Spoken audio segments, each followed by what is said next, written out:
think we knew once that rolled around for the first time.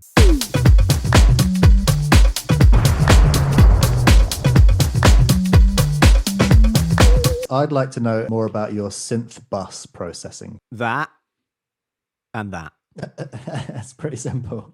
Dynamic EQ low mids, so that's kind of multi-band compressing the low mids. Each synth on its own sounds good, but probably when 2 or 3 play at the same time, it's just creating a bit of a boost in the low mids, so that's dealing with that. Barely doing anything. Yeah, just it's more there for safety than anything, in case anything jumps out. And then the clean tube setting on Saturn, just to glue them all together and to get them all going through something. I use Saturn a lot as if I was running it through an analog piece of gear.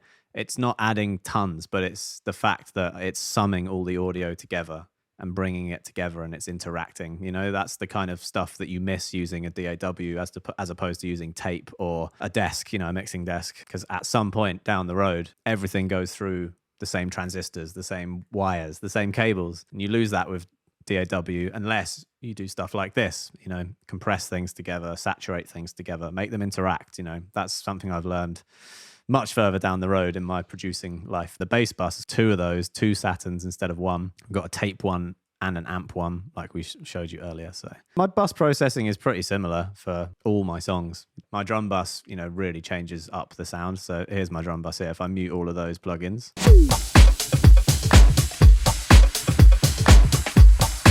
and then put them back in, whew, night and day. That's just adding so much character, compression, tape, this beautiful Oxford inflator, which I rave on about all the time. Saturn again, some EQ and some limiting. It's all very subtle moves, guys. At the end of the day, you know, if you're choosing bad sounds, no amount of bus processing is going to make it sound good. You got to just have a sick beat there in the first place. Get your sounds right, get the groove right. You know, all of those things there, that adds 10% at the end. You know, it just polishes it all off. Get the idea right first.